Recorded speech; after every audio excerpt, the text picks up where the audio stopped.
A humildade é uma coisa que me impacta muito e eu aprecio esse caráter.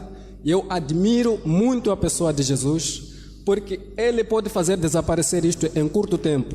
Se o diabo tivesse poder que Cristo tem, nós não estaríamos sentados aqui. Já estaríamos no inferno todos nós, porque esta é a vontade de Satanás. Ele vem para roubar, matar e destruir. Já teria destruído tudo isso.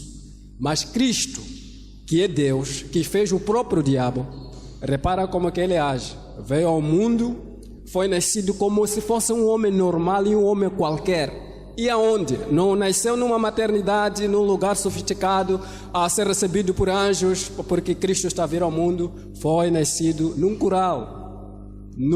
curral de animais. É lá onde o Salvador foi nascido. É para ver que o Senhor Jesus não se apega aos nossos princípios.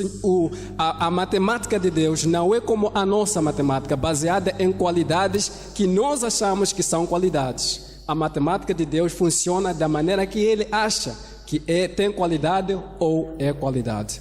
Então, isto me admira muito, a personalidade de Jesus e sua humildade. Então, isto deve ser o nosso exemplo. O Cristo é o nosso exemplo e nós precisamos adotar isto na nossa conduta, precisamos adotar isso na nossa vida, independentemente de onde quer que você esteja, no trabalho, em casa, nos relacionamentos de amizade, esposa, marido. Isto funciona para todos os setores e em todas as idades. Porque orgulho também nós carregamos desde que nascemos até o último dia da nossa vida. É isto que nós somos. Então, esta qualidade de humildade é peculiar em Cristo Jesus, nosso Senhor. Poderia ainda querer detalhar algumas coisas, principalmente no livro de Apocalipse, mas sobre o poderio de Cristo, sobre a autoridade de Jesus.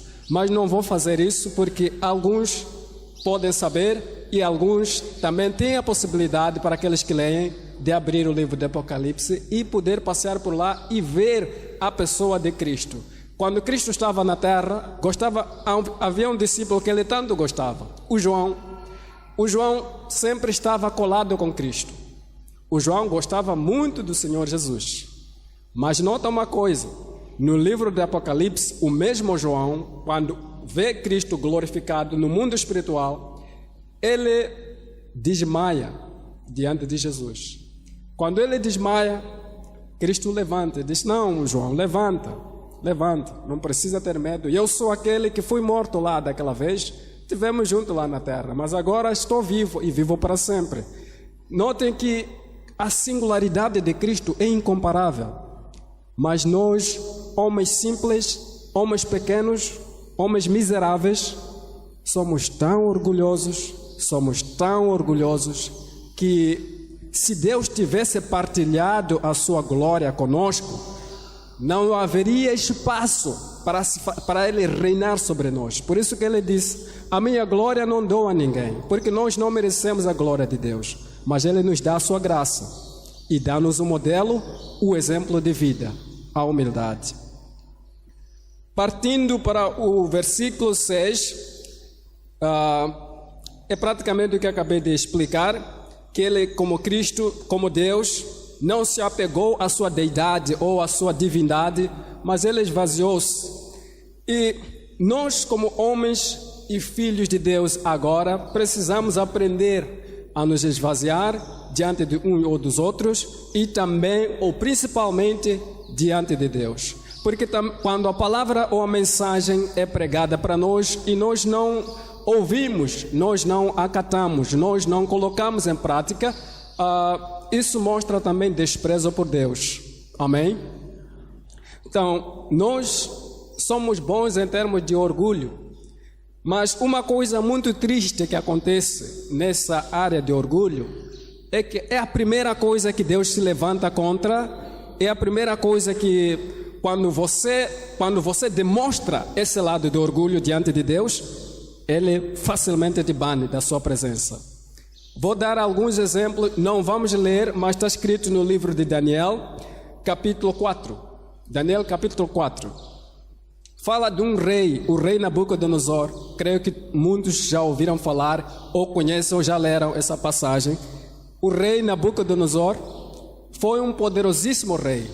Na altura, a Babilônia, ele era um rei da Babilônia. A Babilônia foi um país ou um império muito grande. Tinha 127 províncias. Isso envolvia ou abarcava outros territórios, outras nações. Quando ele fazia guerra e vencia, então ele colonizava aquele país e assim sucessivamente. E acabou, aqueles países acabavam sendo províncias da Babilônia. E a Babilônia cresceu de maneira que ele, como homem natural, homem normal, não sabia que Deus o ajudava a fazer aquilo. Um dia pensa em passear pelo palácio. De repente repara as grandes muralhas, repara torres, repara coisas, fontes de água, repara coisas grandes. Ele diz, muito bem, eu sou homem, eu sou aquilo. E subiu-lhe o orgulho no coração. E Deus, quando reparou aquela atitude no coração de Nabucodonosor, o que a Bíblia diz? Ele era um humano, era um homem como nós, rei. Mas depois que Deus viu esse espírito na vida dele, Deus mudou-lhe o coração de homem para o coração de animal. O Nabucodonosor saiu diretamente do palácio para o campo. Viveu 7 anos debaixo do sol, debaixo da chuva, no matagal, a comer ervas como um boi ou como um cabrito. Se é que já leram isto. É justamente isto que está escrito lá. Então, o orgulho diante de Deus não cheira bem. Provoca-lhe a ira. Quando Deus repara para um orgulhoso, a primeira coisa que ele tem, na verdade, é te afastar da presença dele. Porque o orgulho é a raiz, é a fundação de toda a loucura. Seja em grande proporção ou em pequena medida, mas o orgulho está lá. Amém? Vou dar mais outro exemplo que está escrito no livro de 2 de Crônicas, capítulo 16. Mas, como disse, também não vou ler, mas vou explicar sobre a atitude deste rei. Esse foi o rei Uzias. O rei Uzias começou a governar muito jovem, começou a reinar muito pequeno, e enquanto ele era pequeno, foi muito obediente a Deus. Ele obedecia a Deus, ele guardava os mandamentos de Deus. Mas chegou uma fase também em que ele viu a glória do seu reino, viu que prosperou, dali subiu o orgulho no coração. E triste cenário como de sempre, e sempre será assim. Deus não gostou da atitude de Uzias e também o baniu da sua presença. Podemos dar uma olhada, 2 de Crônicas,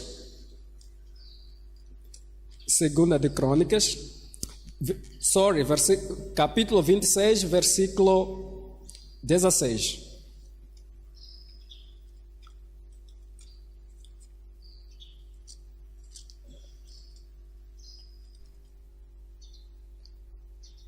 Diz o seguinte: no entanto, depois que Uzias tornou-se poderoso, o seu orgulho provocou a sua desgraça. Ele pecou contra o Senhor, o seu Deus, entrando no templo do Senhor, e ele mesmo queimou incenso sobre o altar. Para perceber bem a história, eu estou a ler bem adiante, é praticamente o que eu tentei resumir há alguns minutos atrás, que este temia a Deus, obedecia a Deus, e no momento que ele fazia isto, Deus alargava o seu reino, Deus aumentava a sua glória. Então chegou um ponto em que ele quis entrar, aliás, entrou no templo e começou a fazer sacrifícios. Essa parte de sacrifícios era especificamente reservado para os sacerdotes. Nenhuma pessoa, além do sacerdote, poderia oferecer sacrifícios no templo de Deus. Mas porque ele, não é, por causa da fama, da glória que ele tinha e havia conquistado, claro, com a ajuda e graça de Deus, ele esqueceu-se desse pormenor e entrou no templo de Deus e quis ser sacerdote acima da ordem de Deus. Quando ele coloca lá o seu sacrifício no altar, Deus não gostou dele. E vocês vão de perceber que ele morre de um jeito muito triste se continuar com o capítulo, lendo todo o capítulo. Então, isso é somente para reforçar aquilo que eu havia falado há pouco sobre o rei Nabucodonosor, que Deus não gosta de orgulhoso. Quando Deus vê orgulho, Ele atua na hora. Deus, quando repara e vê que você é orgulhoso, Ele age imediatamente. E Deus sempre foi assim e sempre será assim. Então, nós como homens pecadores, temos essa natureza de Adão. Nós carregamos conosco esta parte chamada orgulho, isto que se chama orgulho. Não, nenhum orgulho procede de Deus, todo orgulho procede do diabo. Mas não confunda com aquele orgulho de você ter o seu filho inteligente. Você diz, eu sinto orgulhoso do meu filho. Não é esse tipo de orgulho que estou a falar aqui. Estou a falar de orgulho que se levanta contra a lei de Deus. Estou a falar orgulho que quando você repara para o seu semelhante, não consegue demonstrar amor, não consegue demonstrar piedade, você acha muito excelente acima dos outros, não ouves a ninguém, porque você é muito superior, você é muito excelente, você é muito inteligente. É esse tipo de orgulho que estou a falar, porque isto não te leva para a presença de Deus, isto te afasta de Deus. E ainda que estejas aqui ouvindo a mensagem de janeiro até dezembro, com certeza que não te aproveitará nada, porque simplesmente vai adquirir conhecimento, porque a palavra de Deus está cheia disso. Você vai adquirir conhecimento, mas a sua vida será uma vida vazia na mesma. Ela não vai alterar, ela não vai mudar. Então, é esse tipo de orgulho de que estou falando aqui, e que todos nós aqui, em pequena ou grande medida, nos encontramos envolvidos numa ou noutra área. E se você ainda não conseguiu perceber isto, vou fazer um desafio para si. Suponhamos que tivéssemos uma tela aqui, onde se projeta pensamentos. E ali pegávamos o seu pensamento e colocávamos aqui, e dali dizíamos, senta lá para assistir o que você acabou de pensar. Se você sentiria orgulho de ver os seus próprios pensamentos. Não é? Então, nós somos isto, esta é a nossa natureza, e é por isso que nós queremos Jesus, para Ele nos resgatar desta natureza de orgulho, porque quando o orgulho sai, então Cristo entra, Ele traz a sua humildade para nós, e nós passamos a ser pequenos cristos. E é ali onde nós conseguimos amar o nosso inimigo, é ali onde nós conseguimos abaixar o nosso ouvido e ouvir a palavra de Deus, é ali onde nós vamos conseguir prostrar e levantar louvores a Deus, é ali onde nós vamos conseguir demonstrar aquilo que Deus é na nossa vida, diante do nosso semelhante, a ponto dele dizer, Deus realmente é muito grande. Eu conheci este como estúpido, mas hoje é uma pessoa excelente, porque a excelência de Cristo está em ti, não é por causa de você, é por causa de Cristo que está em você. Então, o orgulho é o oposto à humildade. O orgulho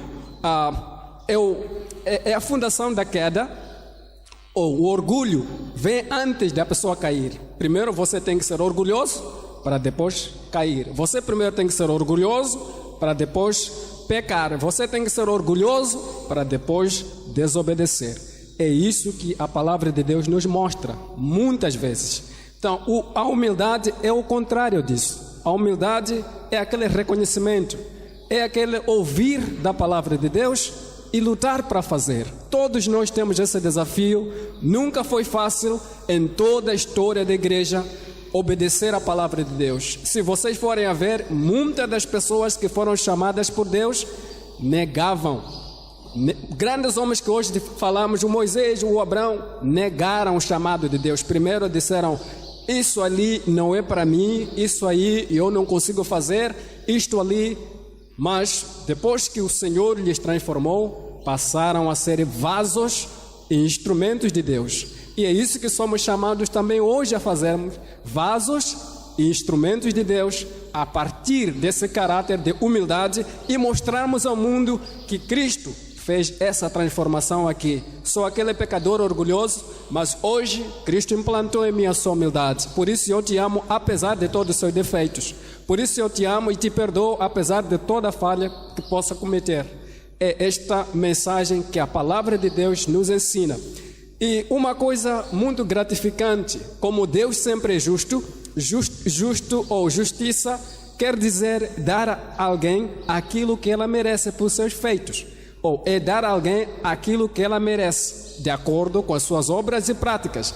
Deus é justo, e se Deus é justo, Ele sempre sabe reconhecer o humilde e colocá-lo em posição elevada. Notem, há uma passagem que Cristo disse nos Evangelhos, mas sobretudo em Lucas. Ele diz que os humildes, ou aqueles que se humilharem, serão exaltados, e os que se exaltam serão humilhados. Vamos ver essas coisas a partir desses dois exemplos que eu dei, do rei Nabucodonosor, de Uzias e de Cristo Jesus. Poderia mencionar tantos outros exemplos, mas estes simplesmente são suficientes. Cristo, sendo Deus, humilhou-se e veio ao mundo, morreu, foi obediente e ressuscitou. Hoje nós estamos aqui graças a esta humildade de Cristo, graças a esta parte de Deus de aceitar se humanizar, de aceitar compartilhar fome e frio conosco, para que hoje nós sejamos chamados Igreja de Deus. E hoje todo o joelho se dobra diante de Cristo. Por isso que uma criança diante de uma pessoa endemoniada, se ela dizer em nome de Jesus, o que acontece com o demônio? O demônio estremece e foge, porque este nome é poderoso e em algum momento, espero não vos escandalizar, não importa se você é cristão o suficiente ou não para que você possa expulsar o espírito maligno, o nome de Cristo Jesus já é poderoso em si mesmo. Se você aponta o seu dedo, a sua mão, coloca sobre alguém e com fé você expulsa demônio, você vai curar, você vai fazer milagres, mas ali é o perigo. Se você faz isto, faz porque Deus te mandou ou porque o seu orgulho está a dizer que tem que fazer isto, porque você precisa ser famoso, porque você precisa ser reconhecido, porque você precisa ser honrado. Mas se fazes porque Deus te mandou, você está num caminho certo. Mas se fazes por você, aguarda lá o dia de juízo que você vai prestar conta, porque o poder de Deus não é para sós, mas é para salvar, apoiar, ajudar as pessoas que necessitam. Então veja quão justo Deus é. Cristo, sendo humilde, agora está nos céus como Senhor dos senhores e Deus dos deuses. Ele é a causa da nossa reunião aqui e em todas as quartas, em todas as sextas-feiras, em todos os sábados e domingos, estarmos sentados aqui graças à humildade do nosso Senhor Jesus. O que quer dizer com isso? É que se nós também sermos como pequenos cristos, homens humildes, homens que não se exaltam, homens que se rebaixam, principalmente diante de Deus, para ouvir a voz de Deus, para ouvir a palavra de Deus, tarde ou cedo você será exaltado. Pode não ser na terra, porque a nossa igreja hoje tem uma visão um pouco embaçada, uma visão não muito clara sobre o chamado de Deus para a salvação. A salvação em Cristo Jesus não veio muito mais para nos proporcionar uma vida boa na terra. A salvação de Cristo é primariamente para a nossa alma e o nosso espírito que estava morto reviver e voltarmos a ter a comunhão com Deus, e no dia que Ele vier para reinar, nós com Ele reinarmos eternamente. Mas a salvação é um pacote completo. Ela traz a cura, a salvação traz a libertação, a salvação traz a bênção, a salvação traz tudo de bom da parte de Deus, como diz em Efésios capítulo 1, versículo 3, que fomos abençoados com todas as sortes de bênção nas regiões celestiais. Nós já estamos abençoados e nós temos essa graça. Nós podemos realizar o que Cristo realizou por meio de Cristo. Nós podemos fazer o que Deus faz por meio de Cristo. Então, se nós nos humilhamos, Deus nos salva e Deus nos exalta. Se nós nos humilhamos, Deus nos salva e Deus nos exalta. Então, penso que não foquem-se muito mais nas coisas materiais, porque nossos 50 anos, se for a perguntar para os que têm, não é grande coisa e nem passa muito tempo para termos 50 anos. O incrível, o tempo, só Deus sabe qual é o tempo de vida que cada um de nós aqui no nosso meio possui ou tem. Nós não sabemos o que nos vem pela frente, não sabemos quanto tempo nos resta. Então, se nós nos humilhamos, ainda que a gente possa perder a vida, hoje nós temos a vida em Cristo Jesus. Porque esta vida é um ensaio, é uma preparação, mas a verdadeira vida está por vir. Então, é por causa disso que não temos que nos apegar a glórias da terra, não temos que nos apegar a belezas, a sabedoria, como a Bíblia diz. O homem não se glorie porque é sábio, o homem não se gloria porque é rico, o homem não se gloria porque tem muita força. Mas se há quem quer ser orgulhoso, seja orgulhoso nisso, em saber que eu sou o Senhor que faz justiça e juízo na terra, diz o Senhor. Então, quem quer ser orgulhoso, orgulha-se por conhecer a Cristo, por conhecer a Deus, por ser obediente a Cristo, por ser obediente a Deus. Fora disso, não tem permissão de ser orgulhoso, porque isso não vai te levar para perto de Deus, mas para longe de Deus. E nós não podemos absolutamente viver sem Deus, sem Cristo. Então, e no livro de Tiago e Pedro, capítulo 5, versículo 5 a 6, fala sobre a humildade e a exaltação do humilde, que humilhemos-nos debaixo da potente mão de Deus para que a seu tempo Ele nos exalte. Então, Deus sempre olha para o humilde e depois o exalta. E se nós formos orgulhosos, se somos orgulhosos, então podemos esperar uma coisa de Deus, a ira e a humilhação. Nós vemos exemplos a partir da Bíblia até na vida real, nas pessoas que nos envolvem, nas pessoas que estão à nossa volta. Nós conseguimos ver isso, que Deus realmente se levanta contra homens orgulhosos. Aparentemente eles podem parecer muito prósperos, muito bem-sucedidos, mas verá que essa glória não vai durar muito. Amém? Então, o meu apelo neste momento é que possamos adotar este caráter de Cristo em nós, nas nossas vidas, nas nossas relações, que é chamada humildade. Essa coisa chamada humildade deve fazer parte do nosso ser. De outra maneira, nós não poderemos fazer nada diante de Deus, senão esperar o juízo e a ira de Deus. Para terminar, Efésios capítulo 5, versículo 1, acho que nem precisam ir para lá. Essa passagem diz que nós devemos ser imitadores de Deus como filhos amados ou como filhos queridos. Nos nossos estudos já abrimos esse livro, Efésios capítulo 5, versículo 1, fala que nós devemos ser imitadores de Deus. E esta é uma das características de Deus. Esta é uma parte do caráter de Deus, a humildade. Nós também, como filhos de Deus, precisamos nos revestir desta coisa chamada humildade para sermos parecidos com nosso Deus. E 1 de João, capítulo 2, versículos 5 a 6, podem anotar simplesmente. 1 de João, capítulo 2, versículo 5 a 6. Assim diz a palavra de Deus: mas aqueles que fazem o que Cristo manda aprenderão a amar a Deus cada vez mais. Esta é a maneira de saber se você é ou não é seguidor de Cristo. Versículo 6: qualquer um que diga que é servo de Cristo deve viver como ele viveu. Tal pai, tal filho, a tal famosa expressão nós conhecemos muito bem. Se nós somos filhos de alguém, é porque nós carregamos certas características, até em algum momento certo comportamento semelhante ao seu progenitor ou aos nossos progenitores, aos nossos pais. Então, aqui a palavra de Deus está a fazer o apelo, que é a última parte dessa pregação, que se nós conseguirmos ou se nós obedecemos a palavra de Deus, então isso demonstra que nós amamos a Deus. Em Deus não funciona aquele amor romântico de pintar tudo de bonito, de pintar tudo de beleza, mas em Deus funciona o ouvir e fazer. A pessoa que ama a Deus é aquela que obedece a Deus. E o versículo 6 diz: se somos então seguidores e confessamos ser seguidores de Cristo, nós precisamos viver como Cristo viveu.